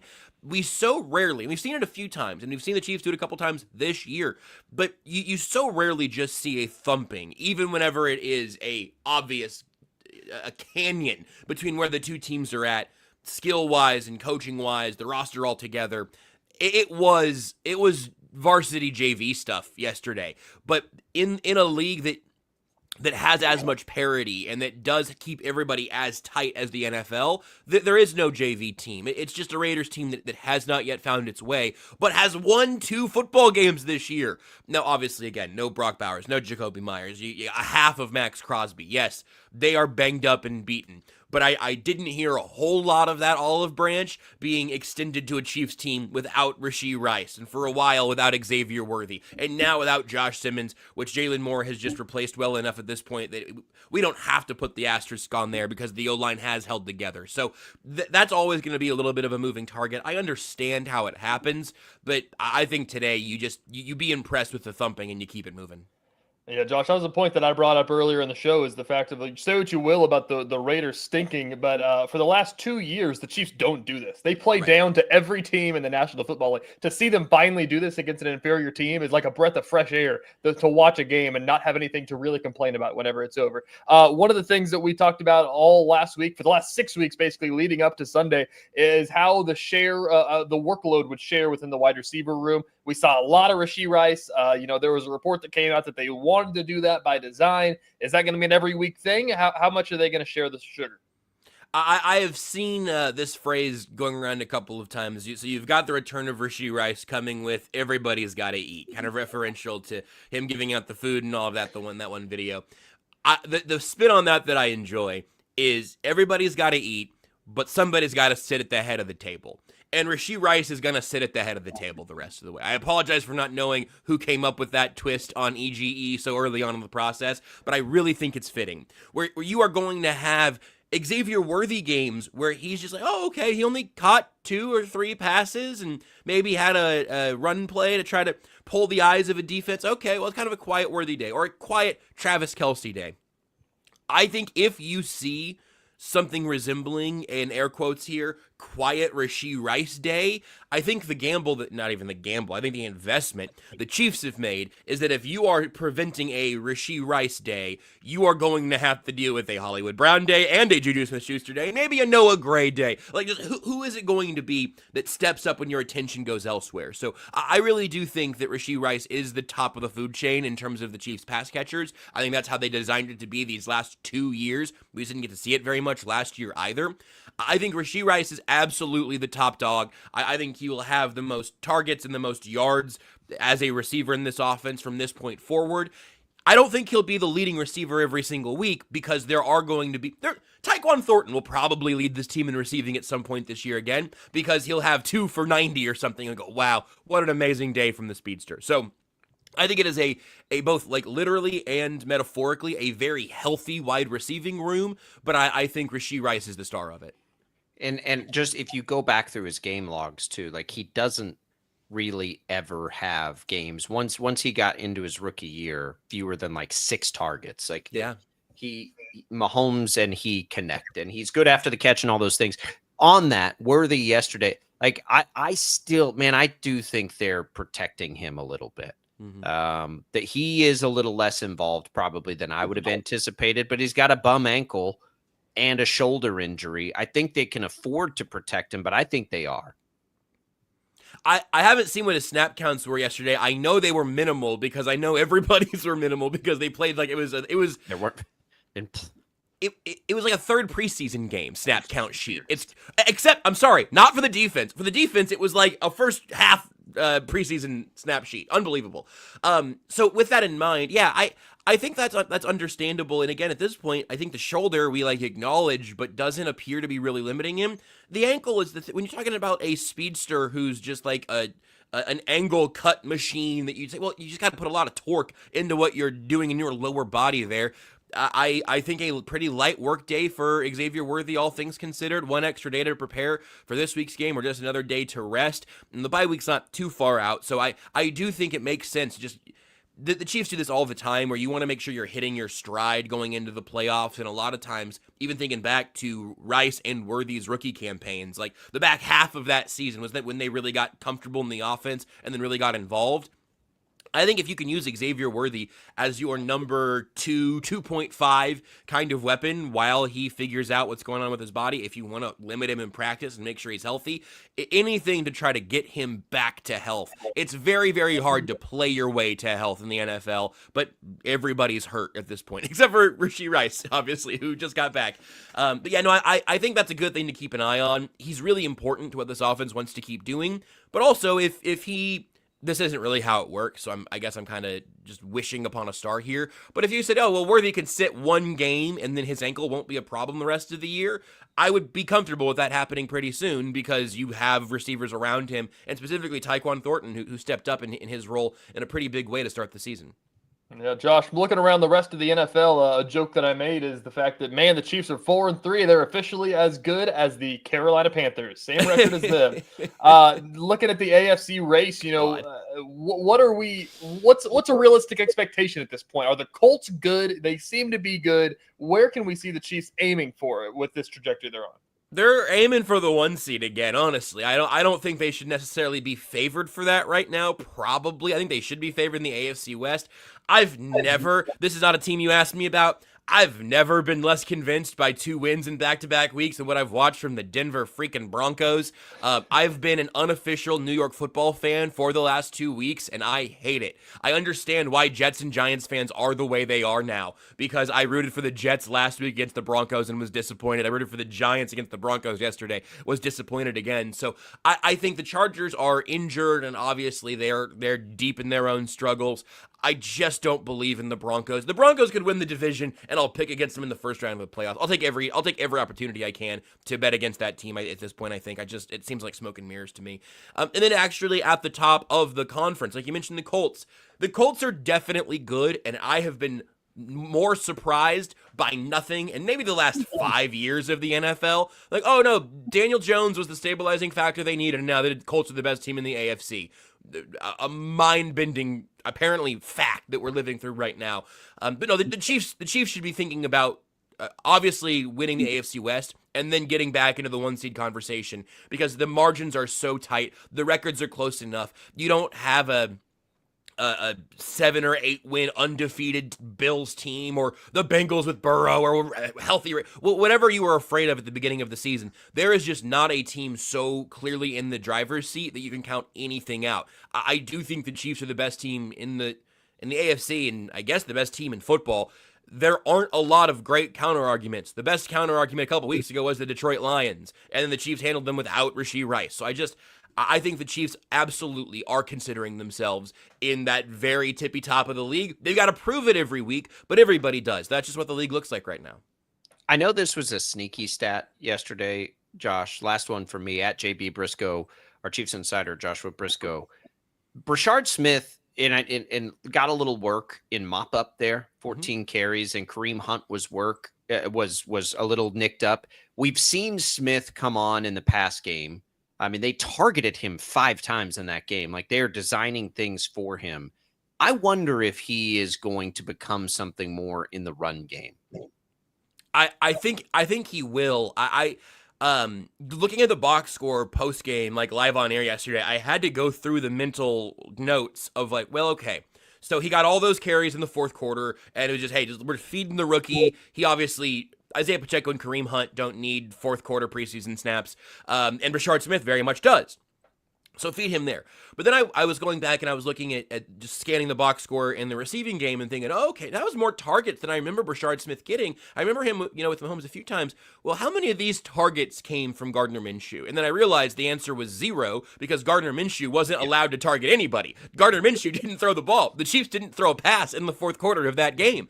So all of that to say, I think it's both intentional and convenient to have Smith out there in mop-up duty, but I think that the path for him is evident, and I'm going to stay like buying relatively low and just kind of redoubling my investment in Brashard Smith until the 2/3 mark of the season or so. Again, kind of thinking back to Rice and Worthy in their rookie seasons. Now, like Clyde Edwards-Helaire and Isaiah Pacheco ended up as running backs being very, very involved as rookies. It's different than being a wide receiver, but Brashard Smith is doing all of this pass-catching stuff. He's played more receiver than running back in college, and so I do think that having him on one of those kind of slow ramp-up programs makes a lot of sense. I think his program's probably been sped up a little bit because, ironically, the Chiefs' backfield doesn't have speed amongst the things that it does have.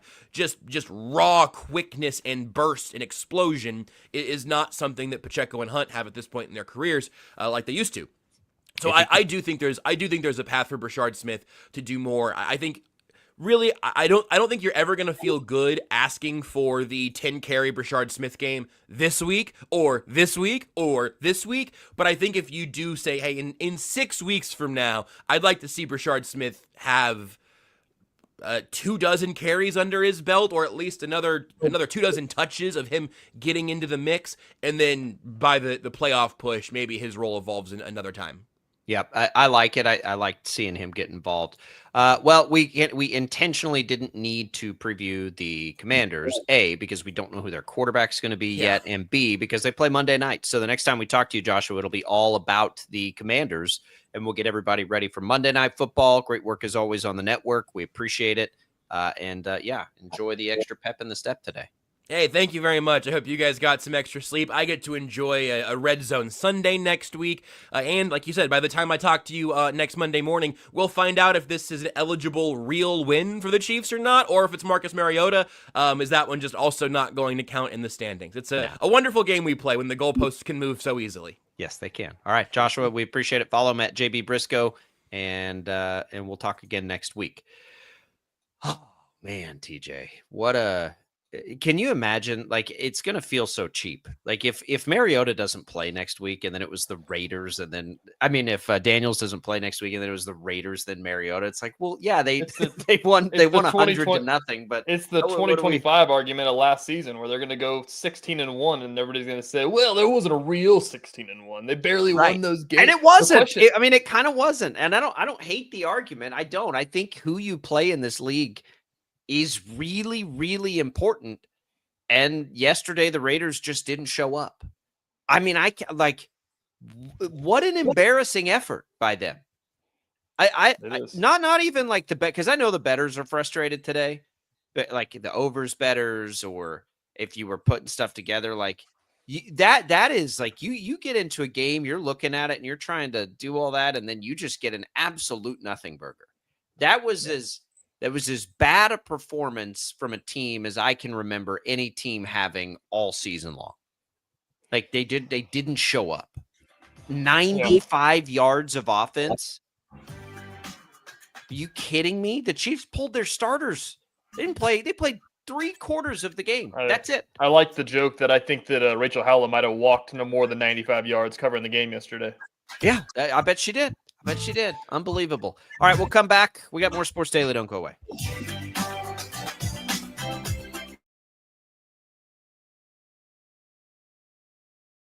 Lightning, hail, tornadoes, flooding. It's the worst of severe weather, and it's coming. Spring brings warmer temperatures, but also dangerous weather conditions. Stay up to date day or night with the Storm Team 12 weather app.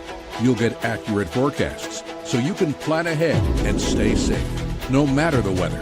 Download the Storm Team 12 weather app, brought to you by Stutzman's Greenhouse. The future of television has arrived. Next Gen TV is here with stunning video, movie theater quality sound, enhanced voice clarity, and interactive features, all upgradable for the future.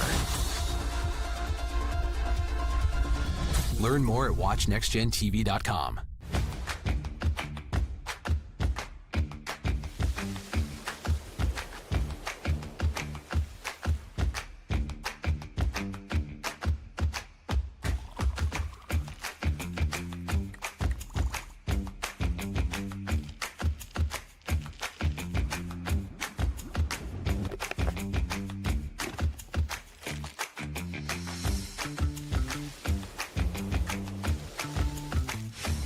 Canvas of our imagination. They tell a story. Clouds affect the events of your day. Sometimes they growl, sometimes they inspire, but they're always the messengers of nature's mood written in the sky.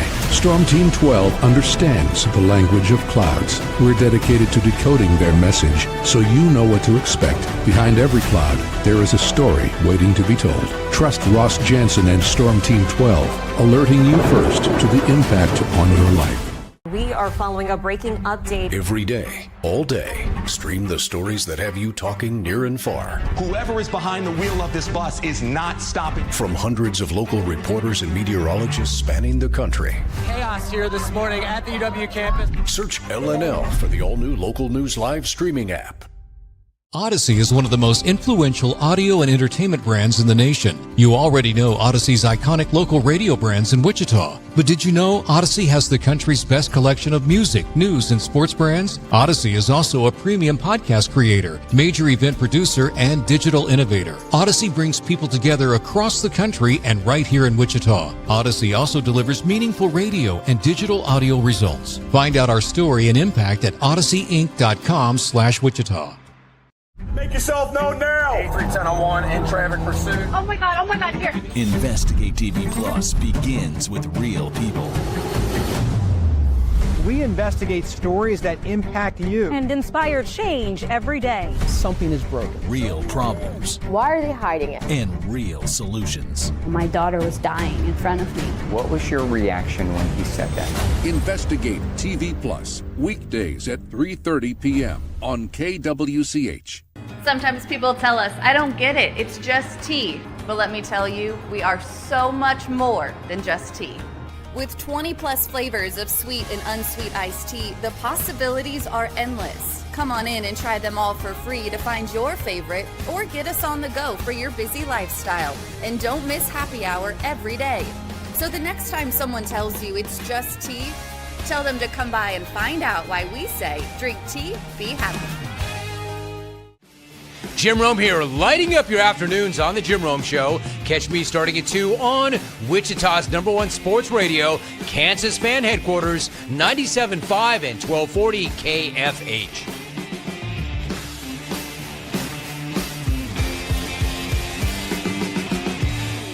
Mornings are busy. We're here to make your mornings better. We report the stories that affect you. 3 more hospitalized from contaminated apple juice just a day after the FDA issued a recall. We're here to make your mornings better. Closing east and westbound lanes of K96 for repairs. With 12 News, you're prepared for your whole day. Scattered thunderstorms across the state into the afternoon. Stay a step ahead with 12 News this morning on KWCH and KSCW.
All right, welcome back in, everybody. NFL Monday Night Football double bill on KFH tonight. Tune in 97.5, 1240 KFH at 5 to hear play-by-play. Tampa Bay and Detroit, then Houston and Seattle. You can listen online at kfhradio.com. Should be a fun doubleheader tonight on KFH right here, Westwood One coverage, and for free on the Odyssey app. Hey, if you want to win some HTO, let's give away some iced tea. You can win a free cup of iced tea right now. More than 25 flavors to choose from. This will be good for East Wichita, West Wichita, or Derby. It's a text-to-win contest. Text the keyword T to the short code 20357 right now. You can enter once per day. Message and data rates apply. We come back in, TJ, and we'll get into college football throughout the week here. But it was an interesting weekend in the Big 12. And I think if we just focus in there, we realize that as crazy as it sounds, as much as it might want to make people lose their minds, boy, Kansas and Kansas State, We saw Tech go down this weekend. They still don't have their quarterback back, and they couldn't find enough to beat Arizona State. That was a team you worried about maybe not having a loss that you can't take care of business on. Well, they lost. BYU survived, but I don't like the tiebreaker situation for all of this is absolutely crazy, right? And who you play and all these things. But if you're Kansas State, you can kind of control it now against Texas Tech. A lot of these teams, Utah, you'd control it against. Kansas, you would control it against.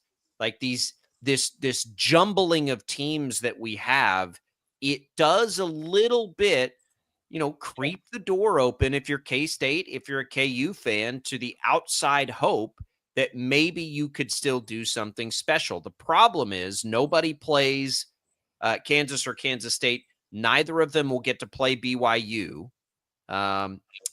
Cincinnati is still there and has the win over Kansas, but K-State doesn't get to play BYU or Cincinnati. So it's not totally in their control. But do we really think Cincinnati's running the table here? Do BYU and Cincinnati play each other? Let me just check that real quick. They do not. So that's a little bit of a problem still. But man, the door has cracked open just a little bit for KU and K-State. It has. I picked the Texas Tech loss, by the way, if you remember back on Friday during the pick. Well, yeah, we didn't know if they'd have their quarterback, and they didn't. So yeah. True.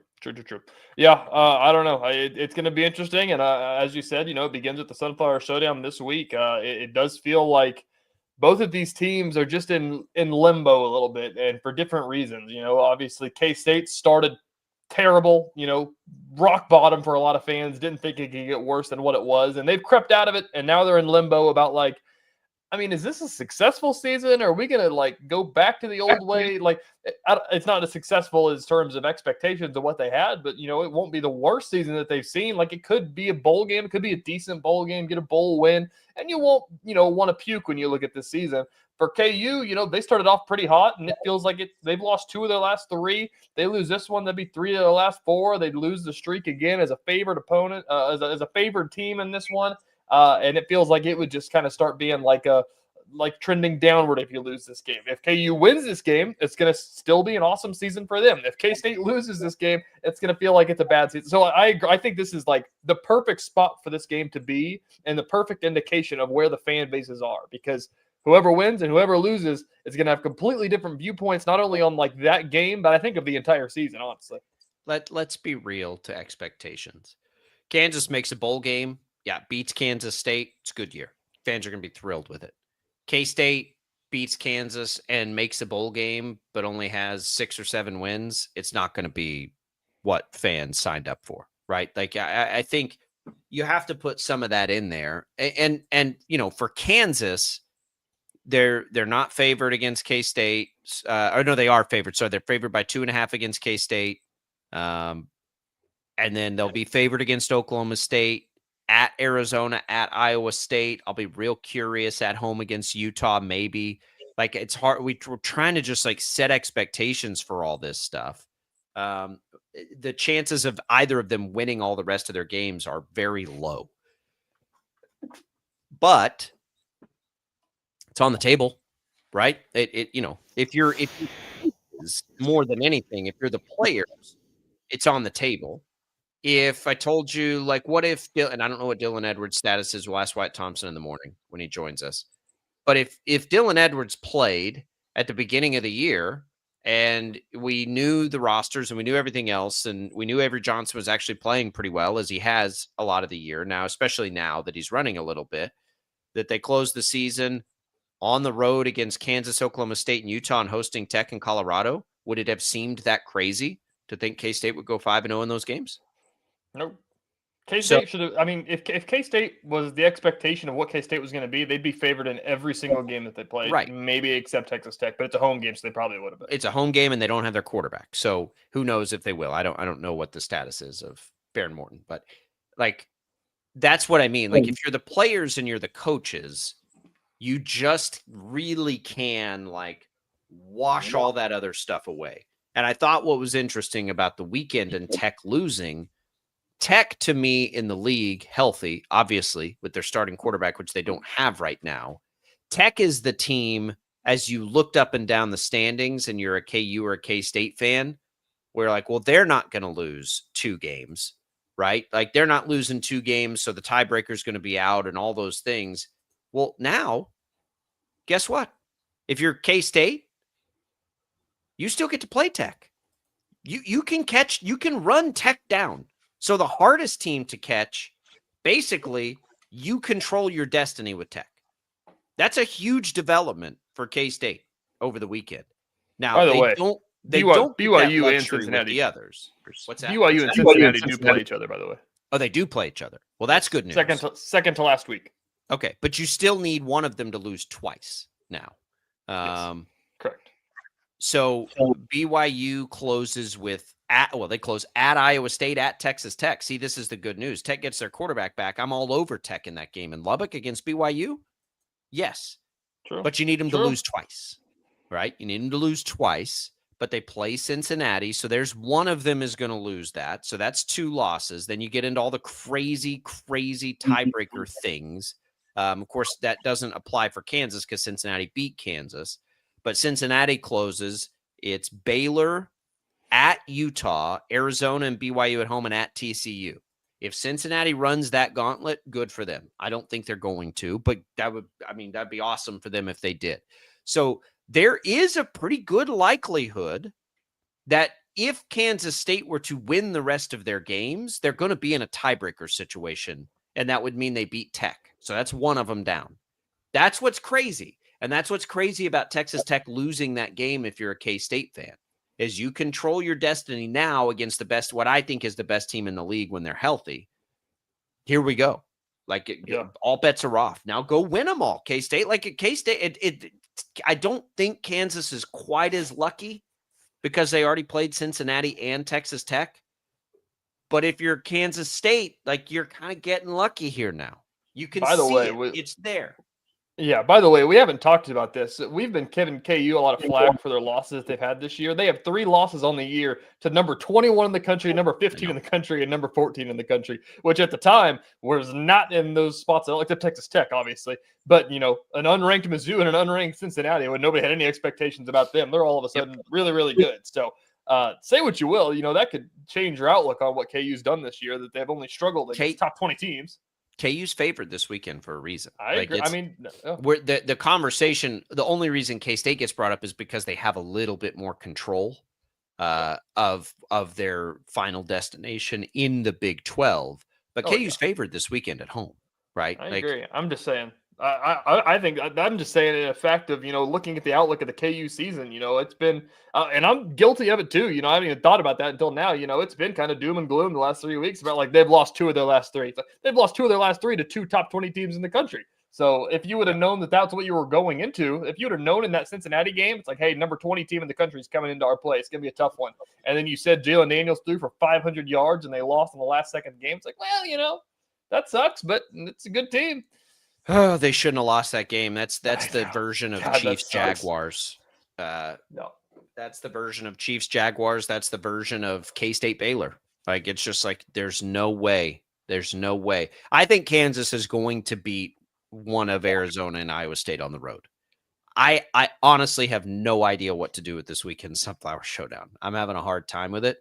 But I think Kansas will get one of those road wins. I think Kansas is going to be okay for a bowl game. And I think that will have made a successful season, considering they flipped everybody except for Jalen Daniels.